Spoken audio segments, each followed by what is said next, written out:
Good afternoon. Thank you. I'm very delighted to be here today to mark the 40th anniversary of the establishment of the diplomatic relations between China and the United States. I would like to thank Renmin University of China, North American Alumni Association, and the China program of the Carter Center for hosting today's event. I think this is a great event. Also, is very, very wonderful or meaningful. Ladies and gentlemen, there is no better place to hold this event than Carter Center, a beautiful and important place. President Qiangmin was one of the architects for presenting China-US relations. He once told me that the most correct things, he told me very, very fun story. I can maybe practice my English. And when I met him first time, about 4 years ago, in that building, he told me, Mr. Ambassador, as the president of America, at the 69, the most correct things I have done is to normalize the relationship with the People's Republic of China. But he told me, but also he mentioned the most incorrect things has done as president to selecting our Chinese Consul General office in Houston, not in Atlanta. Every time I met him more than, I think, almost about 10 times. Every time he asked me, when can Atlanta establish the Chinese Consul General office? But I'm very, very honestly tell you, and I report to my headquarters many times. But unfortunately, because of this is a bilateral diplomatic arrangement, we cannot make this arrangement before we get agreed with the American side. Yeah. So I think right now, Chinese side would like to establish Consul General office in Atlanta, just like we operate airline direct non-stop flights from Atlanta to Shanghai. But anywhere, both sides, we should make agreements. Yeah, we wish we can reach this dream as soon as possible. Thank you. Ladies and gentlemen, this month, people in Beijing spontaneously went to the United States Embassy in China to mourn and pay tribute to President George H.W. Bush, the U.S. 41st president, which reflect the people's memorial of those who have contributed to China-U.S. relations. We will never forget those who have contributed to the friendly cooperation between China and the United States. President Nixon, President Qiangmin, and the many others. Well, this room is full of the people who also made important contributions. I want particularly to acknowledge some of them that are so important to us both sides. Bernard Longford, retired Army Major General, former defense attack of the United States Embassy in China. I think General, right now, he's sitting in this place, yeah. Also, Robert Camp, former president, U.S.-China Business Council. Bob Holden, former governor of Missouri, chairman of the United States Heartland China Association, and a note of another very, very the people. In December 1978, the U.S. Eastern Time of December 15th, Beijing time on December 16th. Beijing and Washington simultaneously announced the establishment of diplomatic relations. China and the United States officially established diplomatic relations on January 1st in 1979. When United States President Qiangmin made this decision, despite the domestic political obstacle of the United States, it was nearly 7 years since President Nixon first visited China on the icebreaking trip. President Carter once told me a story. I can tell you a few stories. Another story is he told me that he decided to normalize China-US relationship is changed. China changed. United States changed all over the world. I told him, Mr. President, I agree with you, but if I want to use, my English is not good, but if I speak and let's see it's not only change, we like to use that beneficial. US-China normalize our relationship is not only beneficial China, beneficial United States, and beneficial all over the world. This is why Mr. President told me a story, another story is one night as the president, he was sleeping in the White House. It's almost about 3 o'clock in the early morning. His scientific advisor called him from Beijing. During that time, the telecommunication technology is not as good as current. It's very difficult. It was a big event to call the president at 3 o'clock in the early morning. The president thought that something must be very, very big was wrong. The scientific advisor said that he was next to Mr. Deng Xiaoping, and Mr. Deng asked him if he could send 5,000 Chinese students to American university for study. Oh, Mr. President, oh, no problem. 5,000, we can accept it. Even 50,000. And the President Jimmy Carter told, and then his scientific advisor had a very successful meeting with Mr. Deng Xiaoping in Beijing.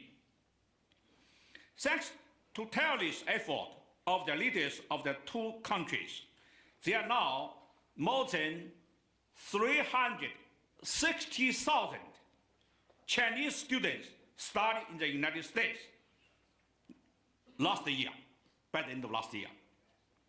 And about 23,000 American students study in China.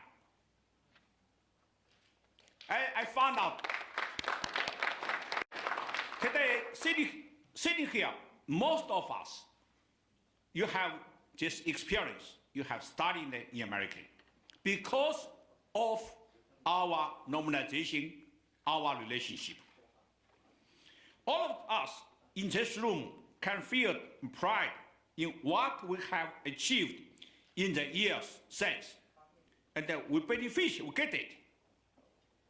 I think for Chinese side, the biggest achievement is after we normalize our relationship with America and with another Western countries, China can execute the open up policy. The open policy, I think, is one of the most correct, most grand policy for Chinese people. Make China can get advanced technology and the finance and as well as talent people to support Chinese modernization. This is why make China make great achievements. As you know, China's GDP in 1979 is about 90, at least about the 90th position in all of the world. 4 years ago, China's GDP reached number 2 after America. More important, the people of China really get a great beneficial, and more than 700 million Chinese population get out of the poverty life. Of course, we have a lot another beneficiaries. Also, this is not only beneficial for China, also beneficial for America. As you know, some of scholars told me, after United States normalized the relationship with China, this is the former Soviet Union corruption. And the United States become the only one superpower in the world. Also, your people get a lot of beneficial. For example, Coca-Cola. Of course, about 8 years ago, Coca-Cola was exported to China. But right now, how many Coca-Cola production lines established in China? China is become the second largest Coca-Cola market in the world. You make a lot of profit from Chinese market. Yeah, even right now, all of the restaurant, all of the shop, they sell the Coca-Cola. Also, I think another reason because Coca-Cola translation also is very, very good. Yeah, of course. Some of you come from the Coca-Cola company. I'm not doing any advertisement for the Coca-Cola, but anyway. Also, another story about American people. Actually, for Chinese from the trade, Chinese very low price, high quality products exporting to America keep the United States a very stable inflation. I tell you a story. The first time I visited America is in 1991. I was shopping around in New York City. The jeans price, 就中国说牛仔裤, the price is about $14.99. How about right now? This year I saw the same shop.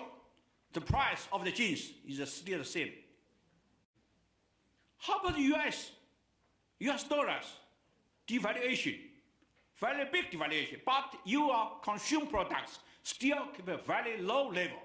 Why? Because you get great beneficial from the trade with China, with another country. Yeah, of course, we have a lot of these kinds of examples. Of course, another one, in 1979, when our two countries established diplomatic relations, our two-way trade was valued at only 2.45 billion US dollar, less than 2.5 billion US dollars. But how about last year? It stood at 580 billion US dollars, increased more than 236 times. 也就是说，中美建交当年，我们的贸易额不到25亿美元，去年到了5800亿美元，我们的双边贸易额增长了233倍 ，233 times bigger, up than about 40 years ago. In 1979, the official exchange between the two countries were limited, less than 10,000 people. Both sides visited.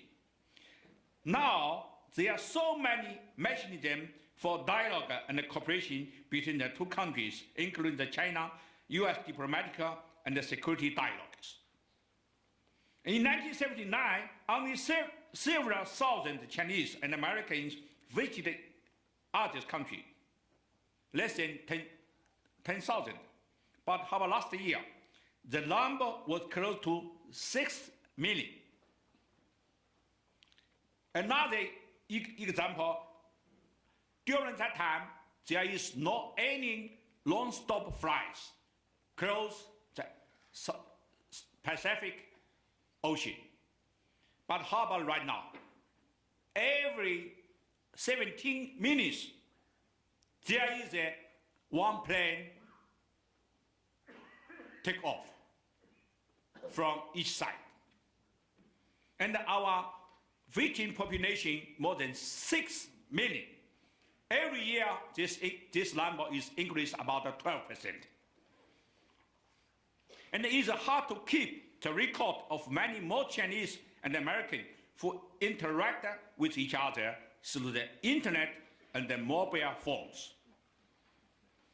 In 1979, cooperation between China and the United States was nothing like what we have today in terms of scope and intensity. China and the US have enhanced coordinationally on regional and international issues, like Korea, nuclear issues, Ebola fighting, and the anti-terrorism actions. Also, particularly, we have a lot of cooperation with the Carter Center about the African Affairs cooperation. Yeah. It's the two biggest economies in the world and the permanent member of the United Nations Security Council.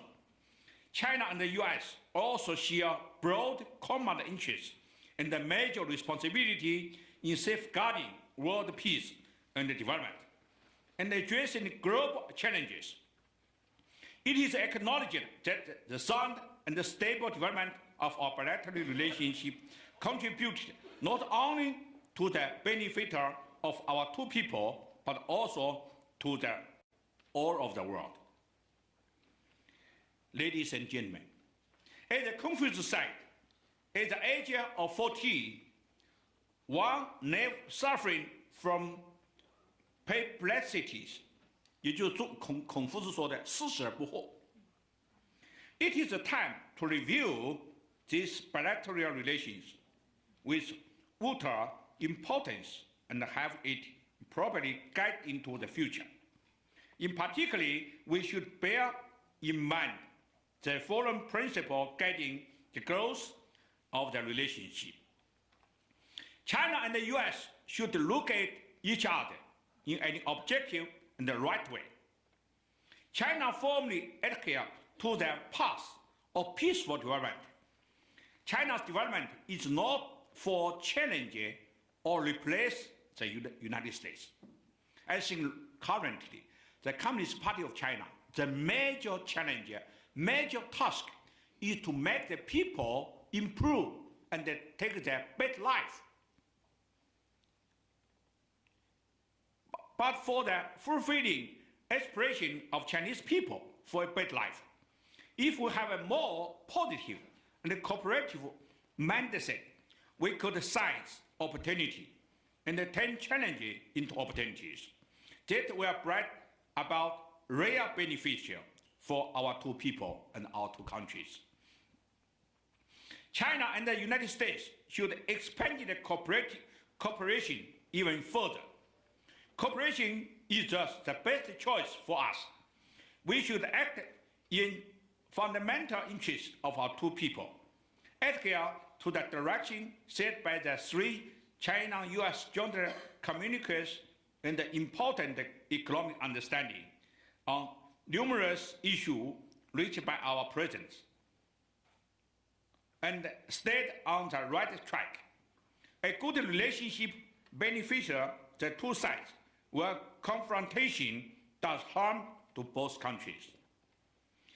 China and the US should handle difference in a constructive way. Mutual respect offered the right approach to managing our difference. Given difference in political system, levels of development, historical and cultural traditions, it is only natural for the two countries to have disagreement and difference. By respecting each other's core interests and major concerns, building a trust through dialogue and consultations, and seeking common ground where none difference, we can keep the bilateral relations from being adversely affected by difference. I can use another two examples. One is example from President Qiangmin. In 2008, President Qiangmin told the Chinese report that he wants to make a stronger suggestion to the Obama administration, because 2008, Obama just took the office, to maintain mutual respect between China and the United States, to maintain an open and honest attitude during the discussion. So the potential difference between the two countries may be resolved. The lasting friendship of the two countries will never be in danger. He's completely correct. Another story is President George H.W. Bush. Why Chinese people pay so much respectation for him? It's not only he like eating the Peking duck. It's not only because of he used to be the chief of the American Liaison Office in Beijing. He took a bicycle as a bicycle ring ambassador in China. But anyway, he knows two great countries, we must respect each other. Even during the most difficult of our two country relations, after in 1989, Qiangmin Square's issue. Only after 3 months, he sent his personal, also the National Security and Affairs Advisor, Mr. Scott Roft, to visit Beijing. Nobody knows it. To normalize the relationship with China, continue our two countries' cooperation. This is why China-US relations can quite easily get out from that most difficult period. This is why he mentioned it a couple of times to me. He said both countries should respect each other and use a no big noise discussion, under table discussion to solve the problem. This is why he's so respected by our people, by our government, by Chinese side. Ladies and gentlemen, during his first visit to China in 1972, President Nixon said to Chairman Mao Zedong and the Prime Minister Zhou Enlai, I have come for American interests. Our cooperation served the interests of our two people. China is committed to the principle of non-confrontation, mutual respect, and win-win cooperation with the United States. We called on the aspect of the United States side to make the same right choice. However, over the last years or so, many people in both countries have been worried by some recent development. They are attempting to disengage our two countries. This attempt are questioning the achievements we have made together, so painstaking over the years. Fortunately, President Xi Jinping and President Donald Trump had a very good meeting and also very fruitful meeting in Buenos Aires on December 1st, about 2 weeks ago. The two heads of state have agreed to promote our relations centered on coordination, cooperation, and stability. The Chinese team is firmly committed to working intensively with the American team on the basis of mutual respect and mutual beneficial to address real issues and make real progress. I can very glad to tell you, last week, our Vice Premier, Liu He, also he graduated from Renmin University. Yeah, he's one of the excellent Renmin University graduate. Right now, he's in charge of China-US economic relationship. He had a very nice discussion, by telephone, with Treasury Minister, Treasury Secretary Murushin, and also the trade and the negotiation representatives, Ratchit. They had, after that, you can find something make change. 2 days ago, Chinese government officially announced China will stop adding the additional extra tariff for Americans' auto and the cars, auto parts and the cars. Also, China is starting buying American agricultural products. It's weird.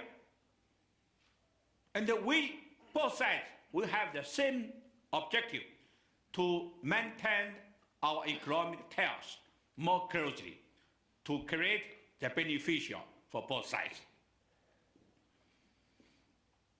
And at this one, today we sit here, everybody, we are not only the participant of the US-China normalization, also you are the contractor.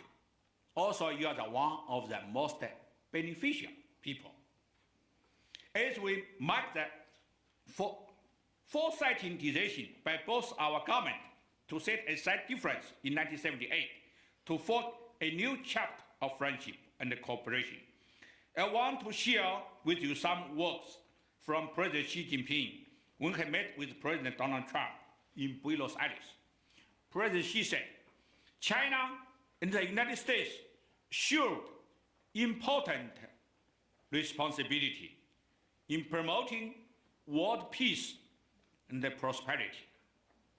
Some China-US relations are in the line with the fundamental interests of the two people and the general expectation of the international community.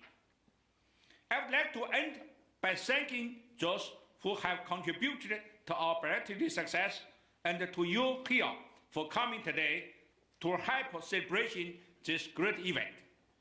I fully believe that the next 40 years will bring even greater success for US as well as for China. Thank you.